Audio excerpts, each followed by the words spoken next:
Hello guys, welcome back to my channel creative story में आपका स्वागत है। गाइस, अगर आपको मेरी स्टोरी पसंद आती है तो please like share and comment करके ज़रूर बताइए कि आपको मेरी स्टोरी कैसे लग रही है। और जो भी मेरे चैनल पर नए आ रहे हैं प्लीज़ मेरे चैनल को सब्सक्राइब करें। Thank you. अब हम अपनी कहानी पर आगे बढ़ते हैं। अभी तक हमने देखा कि लेंजन का प्राइवेट पार्ट बहुत हार्ड हो चुका था और अब वो वॉशरूम में जाकर खुद को शांत कर रहा था, मगर लेंजन अकेले अपने आप को शांत नहीं कर पाता और वो ज़ोर ज़ोर से मॉर्निंग कर रहा था। लेंजन की ऐसी आवाज़ जब विंग के कानों में जाती है तो वो बेड से उठता है अब आगे, और वो वॉशरूम के बाहर लेंजन की आवाज़ सुनने लगता है, जहाँ विंग को पता चल जाता है कि लेंजन खुद को शांत कर रहा है, मगर लेंजन शांत नहीं हो पा रहा था। इसलिए विंग एकदम वॉशरूम का गेट खोलता है, जिससे लेंजन थोड़ा सा घबरा जाता है और वो अपने प्राइवेट पार्ट को छुपाते हुए कहता है, विंग तुम यहाँ? विंग कहता है, हाँ लेंजन, पर तुम ये क्या कर रहे हो? तुम मास्टरबेड कर रहे हो? पर क्यों? लेंजन हिचकिचाते हुए कहता है, विंग वो मैं लेंजन इस तरह से बोलने की कोशिश कर रहा था मगर बोल नहीं पाता। विंग कहता है, लेंजन तुम हार्ड हो ना, तुम्हें पेन हो रहा है ना? अब लेंजन विंग से कुछ नहीं छिपाता और कहता है, हाँ विंग। विंग कहता है, क्या लेंजन तुम तकलीफ में हो और तुमने मुझे बताया नहीं? लेंजन कहता है, वो विंग मैंने तुम्हें इसलिए नहीं बताया कि तुम्हें हर्ट नहीं करना चाहता था। विंग कहता है, लेंजन मैंने कहा ना तुम मुझे हर्ट नहीं करोगे। और विंग लेंजन के करीब चला जाता है और विंग एकदम से लेंजन के लिप्स को कैप्चर कर लेता है और लेंजन को फिर से हॉट और पैशनेट किस करने लगता है। अब विंग लेंजन से कहता है, बाहर चलो, और दोनों वॉशरूम से बाहर आते हैं और बेड पर बैठ जाते हैं, जहाँ विंग लेंजन को लिटा देता है और उसके प्राइवेट पार्ट को पकड़ता है और पहले तो उसे अपने हैंड से ही अप डाउन करता है और फिर तुरंत विंग लेंजन के प्राइवेट पार्ट को अपने मुंह में ले लेता है और अपने माउथ में इन आउट करने लगता है। जैसे ही लेंजन अपने प्राइवेट पार्ट को विंग के माउथ में फील करता है और मौन करता है और अपनी आँख, वैसे ही वांग जी लेंजन अपनी आंखों को बंद कर देता है। विंग भी ऊपर से नीचे तक अपने टंग से लिक करता है, उसे फिर से अपने माउथ में इन आउट करने लगता है और काफ़ी देर लव मेकिंग करने के बाद आखिरकार लेंजन रिलीज हो जाता है और फिर वो दोबारा विंग को क्लीन करता है और विंग को हक करके सो जाता है। अब अगली मॉर्निंग वो सब वापस बीजिंग जाने के लिए रेडी हो जाते हैं और अब हम सीन कट करके सीधा लैंड मैंसन का सीन देखते हैं, जहां लेंजन विंग और कांसा सेरेन को लेकर सीधा लैंड मैंसन जाता है, जहां शुयान सेचेन यांगली बहुत खुश थे क्योंकि विंग लेंजन और कांसा सेरेन 1 महीने बाद वापस लौटे थे। जहां सेचेन कांसा सेरेन को बताता है कि यांगली भी प्रेग्नेंट है, वहीं शुयान अपनी मॉम को बताता है कि मैं न्यू सेन से प्यार करता हूँ और उनका ऐसा ही हंसी मजाक चलता रहता है। अब हम शाम का सीन देखते हैं, जहां सभी लोग डिनर टेबल पर थे। कुरेन कांसा सेरेन से पूछता है कि अब आपकी तबीयत कैसी है? कांसा सेरेन कहती है, ठीक है। अब वो सब लोग डिनर करते हैं और कांसा सेरेन कुरेन से कहती है, कुरेन मुझे लगता है कि अब मुझे यहाँ से चला जाना चाहिए, क्योंकि अब तो मुझे पता है कि मैं सीचेन लेंजन और शुयांग की मॉम नहीं हूँ, इसलिए अब इस घर में मेरा कोई हक नहीं है। मैं सोच रही हूँ मैं विंग के साथ इस घर से चली जाऊँ। कुरेन कहता है, भाभी ये आप क्या कह रही हैं? भले ही आप मिसेस लेन नहीं है, मगर इन तीनों की माँ तो है, और फिर विंग भी कौन सा बाहर का है? वो भी तो आज नहीं तो कल इसी घर में आपके पास रहेगा, तो आप चाहे तो यहाँ वैसे ही रह सकती है जैसे कि आप पहले रहती थी। इन तीनों बच्चों की माँ बनकर कांसा सेरेन कहती है, नहीं कुरेन, मैं इस घर में नहीं रह सकती।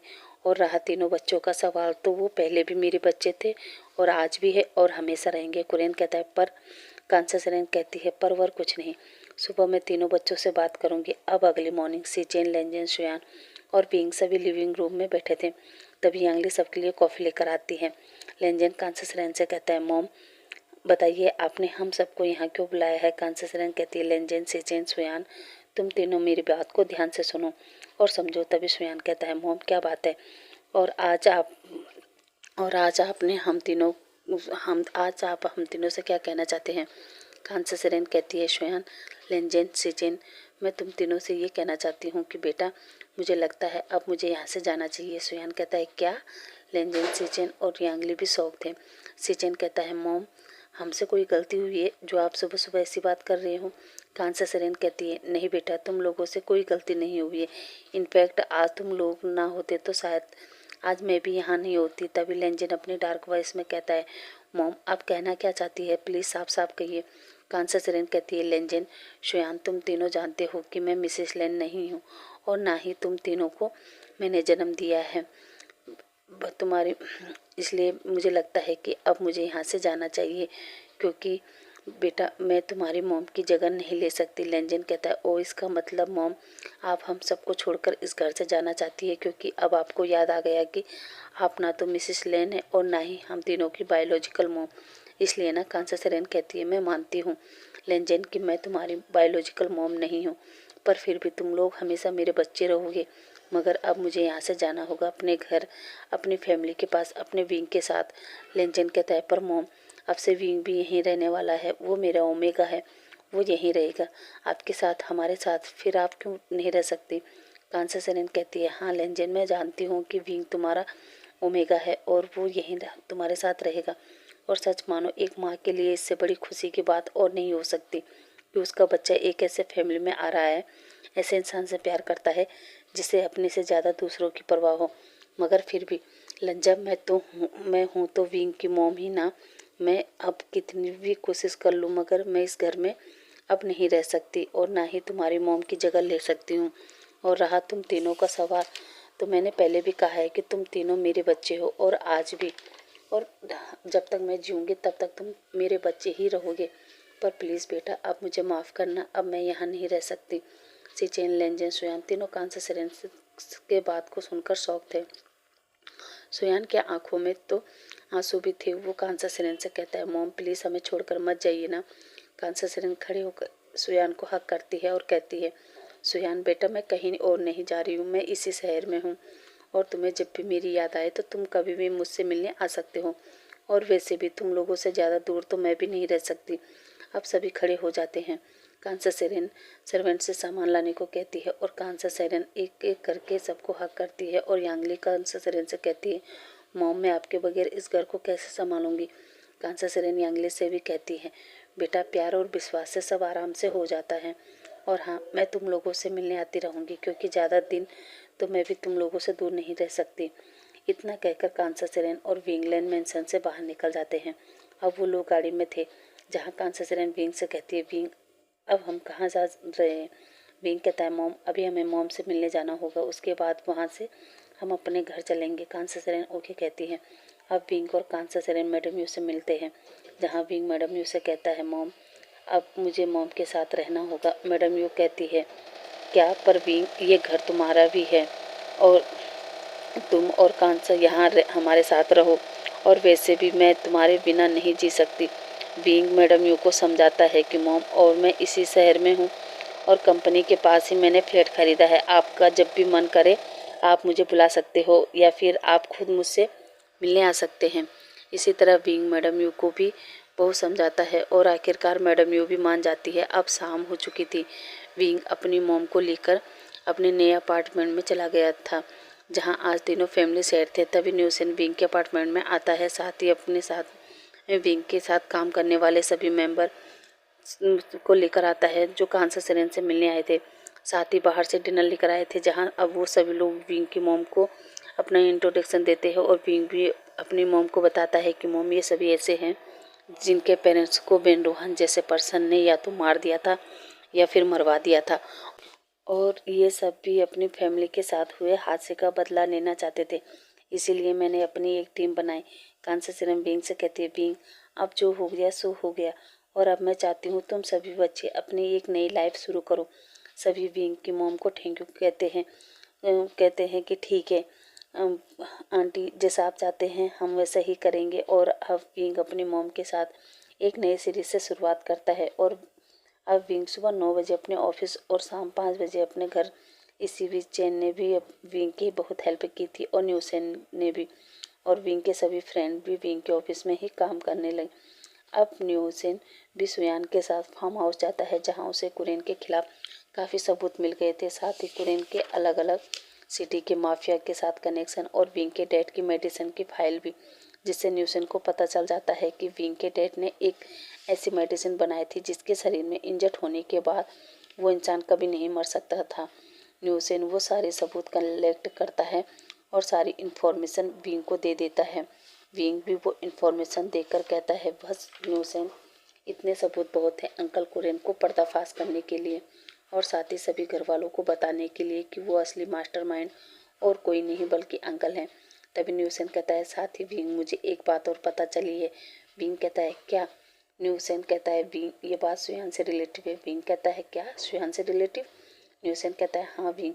विंग कहता है क्या न्यूसेन?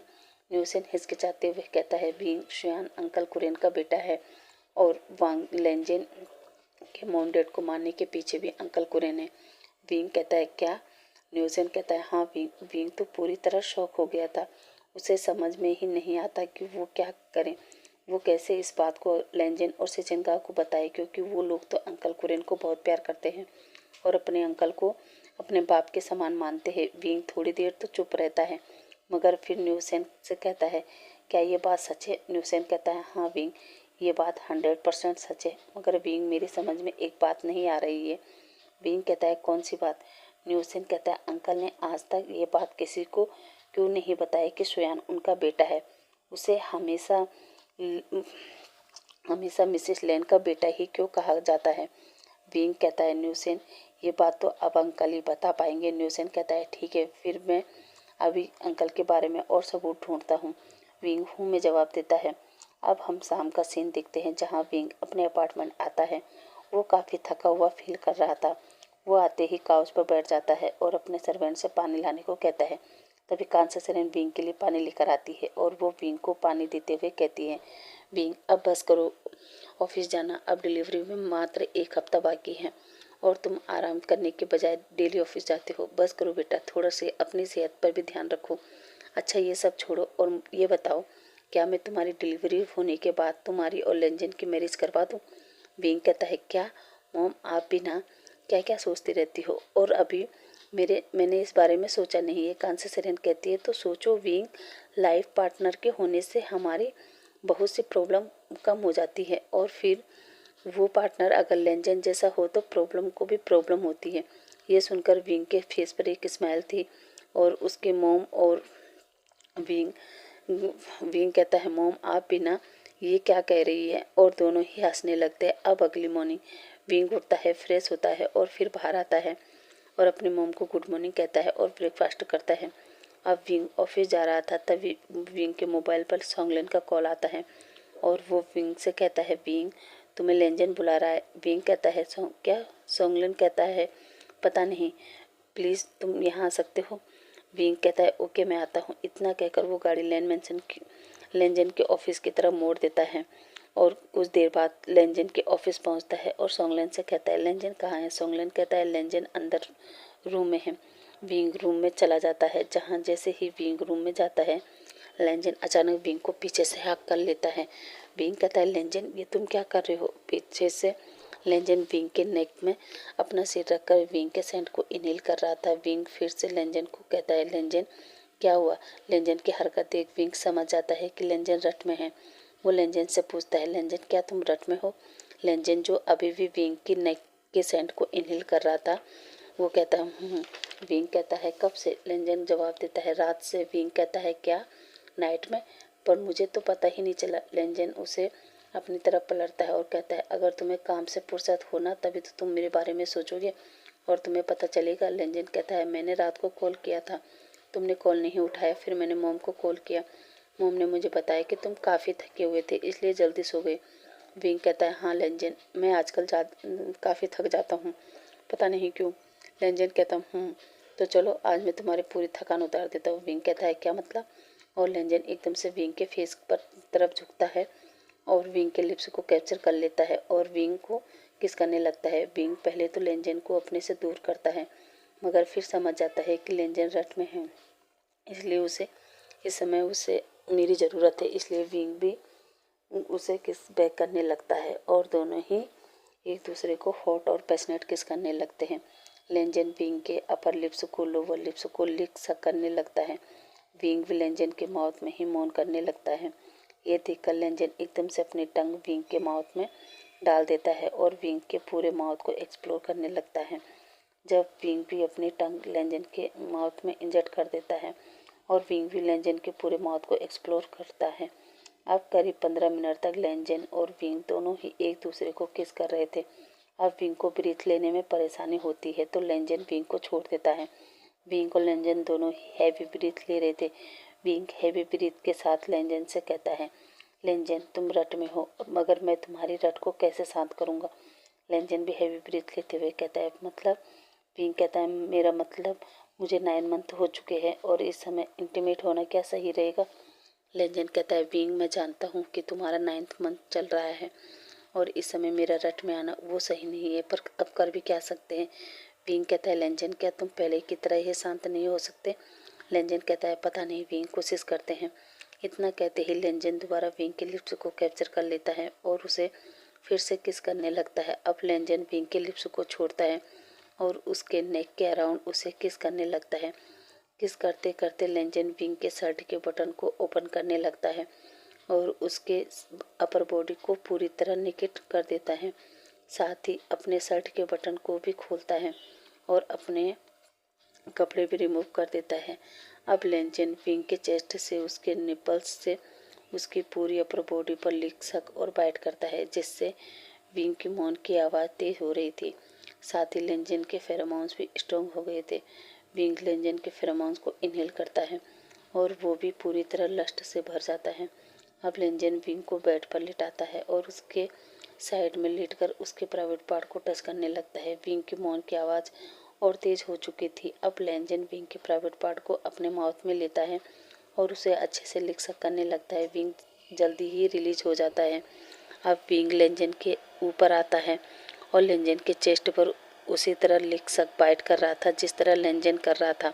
धीरे धीरे विंग भी लेंजन के प्राइवेट पार्ट को पकड़ता है, उसे स्क्वीज करता है और फिर उसके प्राइवेट पार्ट को अपने माउथ में ले लेता है और लेंजन भी विंग का सर पकड़कर उसके माउथ में ही इन आउट करने लगता है। विंग भी अपने माउथ से लेंजन को पूरी तरीके से प्लेजर देने की कोशिश कर रहा था, मगर लेंजन शांति नहीं हो रहा था। न चाहते हुए भी विंग को लेंजन के प्राइवेट पार्ट के ऊपर आना ही पड़ता है और लेंजन के प्राइवेट पार्ट को अपने अंदर लेना ही पड़ता है। अब इसी तरह दोनों इंटीमेट होने लगते हैं। विंग बड़े ही जेंटल तरीके से लेंजन के साथ इंटीमेट होता है। विंग इस बात का भी पूरा ध्यान रखता है कि बेबी को कोई हार्म न पहुंचे।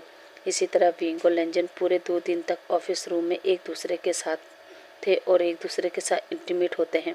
और अब वो काफ़ी थक चुके थे, इसलिए दोनों ही सो जाते हैं। मगर सुबह के 5 बजे विंग का वाटर लीक होने लगता है। अचानक विंग की आंख खुलती है और वो देखता है कि उसका वाटर लीक हो रहा है। वो जल्दी से लेंजन को उठाता है।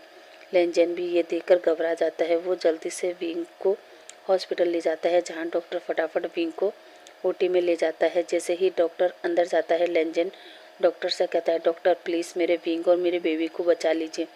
डॉक्टर कहता है, मिस्टर लेन आप घबराइए मत, सब ठीक हो जाएगा। लेंजन कहता है, पर डॉक्टर विंग को कोई पेन नहीं है और उसका वाटर लीक होने लगा। डॉक्टर कहता है, घबराइए मत, प्रेगनेंसी में कभी कभी ऐसा हो जाता है, इसलिए आप बिल्कुल भी फिक्र मत कीजिए। और डॉक्टर वहाँ से चला जाता है। अब लेंजन सभी को कॉल करता है कि विंग हॉस्पिटल में। कुछ देर बाद सभी फैमिली वहाँ पहुँच जाते हैं, जहाँ कांसासरेन कहती है, लेंजन क्या विंग को बहुत तेज पेन हो रहा था। लेंजन कहता है, नहीं मो, विंग को पेन नहीं था। कांसासरेन कहती है, क्या फिर तुम उसे हॉस्पिटल क्यों लेके आए। जहाँ लेंजन बताता है, मोम हम सो रहे थे, अचानक विंग का वाटर लीक होने लगा, हम घबरा गए और जल्दी से हॉस्पिटल आ गए। यहाँ आके डॉक्टर ने बताया उसका ऑपरेशन करना होगा, इसलिए डॉक्टर उसे ओटी में ले गए। कांसासरेन कहती है, ओके घबराने की ज़रूरत नहीं है, विंग ठीक हो जाएगा। अब बाहर सभी लोग विंग और बेबी के लिए परेशान थे। करीब 2 घंटे बाद अंदर से बेबी के रोने की आवाज़ आती है, जो देखकर सबके चेहरे पर एक मुस्कान थी, मगर लेंजन के फेस पर नहीं, क्योंकि उसे विंग की फिक्र हो रही थी। वो मन में सोचता है, पता नहीं अंदर मेरा विंग कैसा होगा, मेरी रट की वजह से मेरा विंग इस हालत में है, मैं क्यों अपने आप को कंट्रोल नहीं कर पाया। तभी अंदर से नर्स बेबी को लेकर आती है और लेंजन से कहती है, कॉन्ग्रेचुलेसन सर, बेबी बॉय हुआ है। मगर लेंजन नर्स की बातों पर ध्यान नहीं देता, वो अंदर विंग को ही झांक रहा था। नर्स लेंजन की परेशानी समझ जाती है। वो लेंजन से कहती है, सर आप फिक्र मत कीजिए, आपके हस्बैंड एकदम ठीक है, वो बस आराम कर रहे हैं। अब थोड़ा सा लेंजन शांत होता है। नर्स लेंजन से कहती है, सर क्या आप अपने बेबी को अपने गोद में लेना चाहते हैं। लेंजन हाँ में सिर हिलाता है।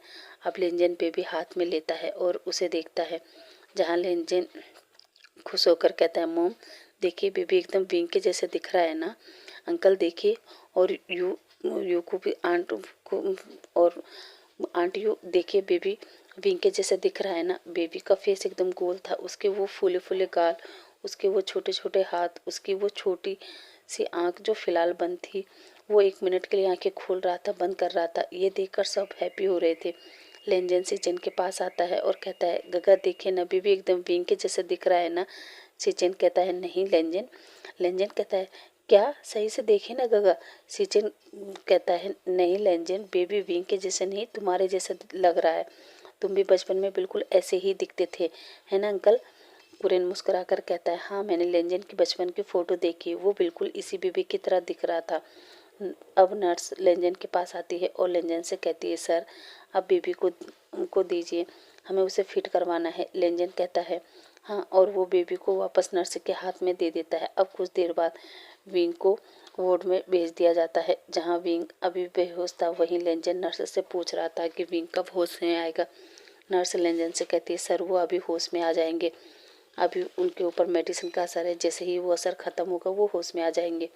अब लेंजन विंग का हाथ पकड़ता है और विंग के पास ही बैठा रहता है। बाकी सब लोग, कोई बेबी को संभाला था, विंग के पास लेटा रहे थे, बेबी को गोद में घुमा रहे थे।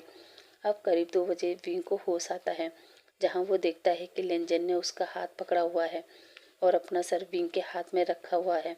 विंग हल्की सी वॉइस में कहता है लेंजन। जैसे ही लेंजन विंग की वॉइस सुनता है वो कहता है विंग तुम ठीक हो, तुम्हें होश आ गया। विंग कहता है हाँ लेंजन। अच्छा ये बताओ बेबी ठीक है। वो कहता है लेंजन कहता है हाँ विंग वो ठीक है। और वो विंग से कहता है बेबी को नर्स ले गई है डायपर चेंज करने के लिए। विंग कहता है क्या मॉम और बाकी घर वाले आए हैं। लेंजन कहता है हाँ वो सभी यही हैं। और लेंजन अपना फ़ोन निकालता है और सीधा सुयान को कॉल करता है कि विंग को होश आ गया है। ये सुनकर सुयान हैप्पी होता है और वो सबको बताता है कि विंग को होश आ गया है। सभी लोग वेटिंग रूम से उठते हैं और विंग से मिलने जाते हैं, जहाँ सभी विंग को कॉन्ग्रेचुलेट करते हैं। तभी विंग सबको देखता है और कहता है दोनों मॉम कहाँ हैं। तभी उन सभी के पीछे से आवाज़ आती है हम दोनों यहाँ हैं।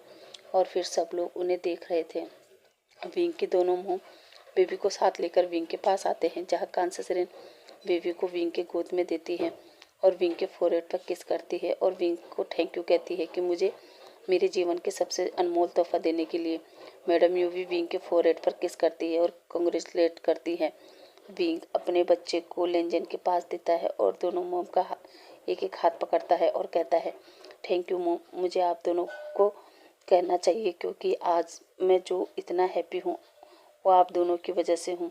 अगर आप मुझे जन्म न देते और मैं मैडम यू से कहता है और मॉम आप मेरी परवरिश न करते तो शायद आज मैं ये सब न देख पाता और ना ही मैं आप लोगों को ये खुशी दे पाता।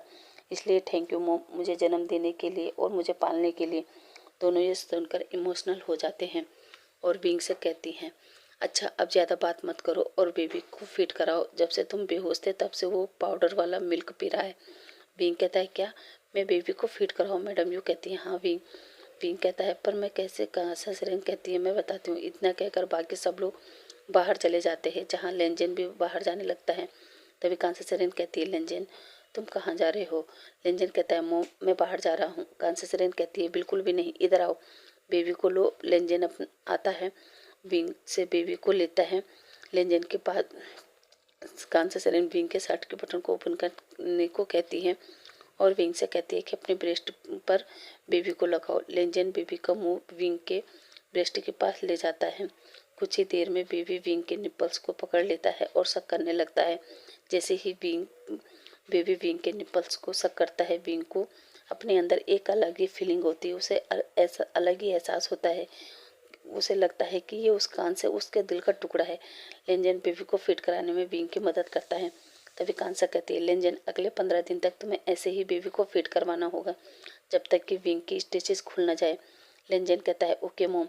और अब विंग को लेंजन हर रोज़ बेबी को ऐसे ही फीड कराते हैं। अब एक दिन विंग मन में सोचता है अब टाइम आ गया है अंकल का पर्दाफाश करने का। वो लेंजन से कहता है लेंजन। लेंजन कहता है विंग कहता है लेंजन तुम्हें याद है। लेंजन कहता है क्या। विंग कहता है तुम्हें याद है जब तुम मुझे फार्म हाउस ले गए थे। लेंजन कहता है हाँ तो। विंग कहता है तुमने कहा था जब तुम छोटे थे तब तुम फार्म हाउस जाते थे। लेंजन कहता है विंग कहता है लेंजन मैं सोच रहा हूँ क्यों ना हम बेबी का नेम सेरेमनी की पार्टी वहीं फार्म हाउस में रखें। और एक बार फिर तुम सचिन का सुयान अपने बचपन की लाइफ को एंजॉय करो पूरी फैमिली के साथ। लेंजन कहता है क्यों तुम्हारा मन है वहाँ जाने का? विंग कहता है हाँ, और वैसे भी मेरे बॉयफ्रेंड के पास इतना ब्यूटीफुल फार्म हाउस है और आज तक उसने सही से दिखाया भी नहीं है। उस दिन नाइट में भी मैं सही से देख नहीं पाया, इसलिए मैंने दिमाग में ख्याल आया कि क्यों ना हम सब लोग वहाँ जाए और एक छोटी सी पार्टी करें। लेंजन कहता है ओके, अगर मेरा लिटिल हस्बैंड ऐसा चाहता है तो ठीक है, मैं ऐसा ही करूँगा। परसों चलते हैं, परसों तुम्हें यहाँ से डिस्चार्ज भी मिल जाएगा। वैसे हस्बैंड तुमने सोचा है बेबी का नाम क्या रखोगे? विंग कहता है हाँ सोचा है, तो ये पता नहीं तुम्हें अच्छा लगे या नहीं। लेंजन कहता है ये तो सुनने के बाद ही पता चलेगा ना कि नाम अच्छा है या नहीं, तो बताओ क्या सोचा है? विंग कहता है मैंने इसका नाम अवियान सोचा है। लेंजन कहता है वाह, ये तो बहुत अच्छा नाम है। अब हम सीन कट करके सीधा फार्म हाउस का सीन देखते हैं जहाँ सभी घर वाले थे। विंग और लेंजन दोनों चेयर पर बैठे थे। विंग के गोद में अवियान था। जहाँ नाइट में पार्टी चल रही थी वहीं न्यूसेन और विंग ने पहले ही प्लान बना लिया था कि अंकल को कैसे डिस्पोज करेंगे। इसलिए न्यूसेन स्टेज पर जाता है जहाँ वो सबसे कहता है आज बेबी की नेम सेरेमनी में विंग और मैंने आपके लिए एक छोटा सा सरप्राइज प्लान किया है, तो चलिए लेंजन और सुयान की बचपन की कुछ यादों की पिक्चर देखते हैं। अब विंग लेंजन को रिमोट देता है जहाँ वो जब ऑन करता है तो उसमें लेंजन के मॉम डैड की पिक थी। उसमें न्यूसेन कहानी के साथ बता रहा था यह मिस्टर एंड मिसिस लेन जिन्हें हुआ एक दूसरे से प्यार हुआ, शादी हुई और फिर खिला एक गुल। कुछ समय बाद मिस्टर एंड मिसिस लेन को लगा कि कुछ कमी है घर के आंगन में, केवल एक ही गुल नहीं, इसके साथ में एक और गुल। अब हुई उनकी फैमिली कंप्लीट। अच्छा खासा कारोबार, हंसी खुशी रहते थे वो पांचों, मगर किसी के दिल में था फितूर रास न आया उसे ये हंसता खेलता परिवार। न्यूसेन ये कहे जा रहा था अब सब शौक हो गए थे। क्यों? आखिर न्यूसेन कहना क्या चाहता है कुरेन भी समझ नहीं पाता। और न्यूसेन आगे कंटिन्यू करता है और कहता है वही बड़े भाई से बहस करने लगा, दो मुझे मेरा हिस्सा, मुझे भी बनाना अपना नाम। मगर बड़ा भाई जानता था कि कैसा है उसका भाई, बागडोर अगर दिया उसके हाथ तो समझ लो हो गया सत्यानाश। इतने में वो भी न माना, अपने फ्रेंड के साथ टीम बनाया। वो फ्रेंड और कोई नहीं, फेमियान रूहान था, जिनका नाम लालच से भरपूर इसलिए मौका पाया और कर दिया हंसते खेलते परिवार को चूर। इधर स्क्रीन पर वो सब पिक्चर चल रही थी जिसमें कुरेन ने बेन रूहान और जियान फेमियान के साथ मिलकर लेंजन के मॉम डैड को मारा था। जियान फेमियान कुरेन जल्दी से उठता है और उस टीवी को बंद कर देता है। कुरेन कहता है ये क्या बकवास है, क्या है ये सब? अब विंग खड़ा होता है और कहता है अंकल ये बकवास नहीं, आपकी सच्चाई है। और हाँ, लेंजन बेन रूहान जिस मास्टरमाइंड और मिस्टीरियस पर्सन की बात कर रहा था ना, वो कोई और नहीं बल्कि अंकल है। अंकल को कम समय में अपना नाम बनाना था, इसलिए उन्होंने क्लब पब में सब खोले। अब लैन फैमिली का सारा पैसा डूब गया। तब अंकल ने सोचा कि अब क्या होगा। वो तुम्हारे मॉम डैड से कैसे कहेंगे? उन्होंने जो अपना हिस्सा मांगा था वो तो उन्होंने क्लब में पब में अय्यासी में उड़ा दिए। और फिर उन्होंने तुम्हारी मॉम डैड को मार दिया बिजनेस के लिए। और तुम्हारे मॉम डैड का बिजनेस अच्छा चल रहा था, इसलिए अंकल को परेशानी भी नहीं हुई। और उन्होंने बिजनेस की आड़ में ड्रग्स, इलीगल हथियार, यहाँ तक कि ओमेगा गर्ल्स, ओमेगा बॉय की तस्करी भी चालू कर दी। और कुछ ही समय में ये अंडरवर्ल्ड के सबसे बड़े माफिया बन गए। मगर इन पर तो तुम लोगों को साथ ही सुयान की जिम्मेदारी थी, इसलिए इन्होंने लंदन का सबसे बड़ा बनाया अपने फ्रेंड जियान फेमियान को। और ये यहीं रहकर बिजनेस के साथ साथ माफिया पर भी राज करते थे। मगर फिर एक दिन बेन रोहन ने इन्हें मेरे डैड की बनाई हुई मेडिसिन की जानकारी दी, जिसे शरीर में इंजेक्ट करने से वो इंसान कभी मर ही नहीं सकता था। इसलिए इनके कहने पर बेन रोहन ने पहले मेरे डैड को खरीदना चाहा, मगर मेरे डैड बिकाऊ नहीं थे, इसलिए उन्होंने वो मेडिसिन एक बॉक्स में रखी और फिर ब्रीफकेस में रखकर उसे बैंक के लॉकर में जमा करा दिया। उसके बाद अंकल के कहने पर ही जियान फेमियान और बेन रोहन ने शिप पर मेरे मॉम डैड को पकड़ा, उन्हें डराया धमकाया, यहाँ तक मेरी मॉम के साथ उन सब लोगों ने मिलकर गलत किया और फिर मेरे डैड को भी मरवा दिया। उसके बाद अंकल ने वो ब्रीफकेस बैंक से निकलवाया और बेन रोहन और जियान फेमियान के हाथों लंदन भेज दिया, जहां इन्होंने वो ब्रीफकेस तो खोल दिया मगर वो बॉक्स नहीं खोल पाए और इसी बात के दुख के कारण इन्होंने जियान फेमियान को भी मरवा दिया। अब इन्हें माफिया की गद्दी संभालने के लिए कोई तो चाहिए था ना, इसलिए इन्होंने बेन रोहान को लंदन का माफिया बना दिया जो इनका हर गैर कानूनी धंधों को संभाल सके और खुद यहाँ चाइना में रहकर तुम्हारे डैड का साफ सुथरा बिजनेस संभालने लगे। लेंजन कहता है, क्या विंग ये तुम कैसे जानते हो? विंग अंकल कुरिन से कहता है, अंकल आपने प्लान तो बहुत अच्छा बनाया था मगर आपसे एक भूल हो गई। कुरिन कहता है, भूल? कैसी भूल? विंग कहता है, भूल ये कि अंकल आपका खुद का बेटा स्वयं आपकी तरह न बन पाया और उसने आपको बॉक्स के साथ छेड़छाड़ करते देख लिया, वो भी तब जब ना तो मैं वहाँ था और ना ही लेंजन। और सुयान ने ये बात न्यूसेन को बता दी क्योंकि सुयान न्यूसेन से प्यार करता था और न्यूसेन ने मुझे भी आप पर शक नहीं था। वो तो जब मैंने सोचा और फिर मुझे लेंजन की एक बात याद आई। लेंजन मुझे एक बार पहले भी इस फार्म हाउस पर लाया था जहाँ उसने मुझे बताया था कि आपका कमरा पीछे है, तब मुझे शक हुआ और फिर न्यूसेन और सुयान दोनों यहाँ घूमने आए थे और उन्होंने मौका पाकर आपके रूम की तलाशी ली जहाँ हमें आपके खिलाफ कुछ एविडेंस मिले और फिर मैंने अपने सभी साथी को काम पर लगाया जहाँ से मुझे ये पूरे सबूत मिले। और अंकल आपको पता मैंने यहाँ बेबी किडनैप सेरेमनी क्यों रखा? वो इसलिए कि मैं यहाँ सबके सामने आपको पर्दाफाश करना चाहता था, सबको बताना चाहता था कि इस सब खेल का, इस कहानी का असली मास्टरमाइंड वो मिस्टीरियस पर्सन आप है जिससे हम सबकी ज़िंदगी में जहर घोला, हम सबको बर्बाद किया, सीजन का और लेंजन के सर से माँ बाप का साया छीन लिया, मेरी मॉम यू की ज़िंदगी बर्बाद कर दी, यहाँ तक कि आपने मेरा भी हंसता खेलता घर बर्बाद कर दिया। आपकी और अमर बनने की इच्छा ने हम सबको बर्बाद कर दिया। अब कुरिन एकदम से अपनी गन निकालता है और विंग की तरफ पॉइंट करके कहता है, विंग तुम मेरे बारे में बहुत कुछ जान चुके हो मगर अब नहीं। और हाँ, मैं बहुत बड़ा बनना चाहता था, दौलत शोहरत कमाना चाहता था, तो उसमें कौन सी बड़ी बात है, हर कोई कमाना चाहता है। तभी लेंजन कहता है, अंकल आप अपना नाम कमाना चाहते थे तो कमाते ना, अच्छे काम से, सीधे रास्ते से, मगर नहीं, विंग सही कह रहा है, हम सबकी ज़िंदगी बर्बाद करके नहीं। तभी विंग कहता है, और हाँ अंकल आप हमेशा इस बॉक्स को खोलना चाहते थे ना, मगर आपने पिछले 15 सालों में इस बॉक्स को नहीं खोल पाए जो बहुत आसान था, चाबी भी आपके पास ही थी। फिर भी कुरिन कहता है, क्या मतलब? विंग कहता है, मतलब ये अंकल, मैंने आपको खुद बता दिया था कि ये बॉक्स मेरे नाम से खुलेगा मगर आपके दिमाग में वो बात नहीं आई। और वो क्या बात है मैं आपको बताता हूँ। और वो सामने दोबारा टीवी स्क्रीन ऑन करता है जिस पर अल्फ़ाबेट लिखे थे। विंग कहता है, अंकल देखिए इस स्क्रीन पर मैंने अल्फ़ाबेट निकाले हैं और अब मेरे नाम के अल्फ़ाबेट देखिए कितने नंबर पर है।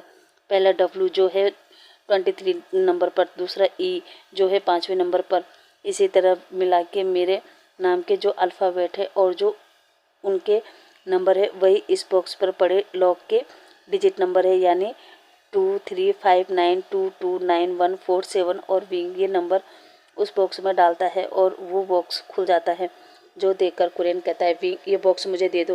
विंग कहता है, नहीं अंकल मैं ये आपको नहीं दूंगा क्योंकि मैं अब इस बॉक्स को डिस्ट्रॉय करने वाला हूँ।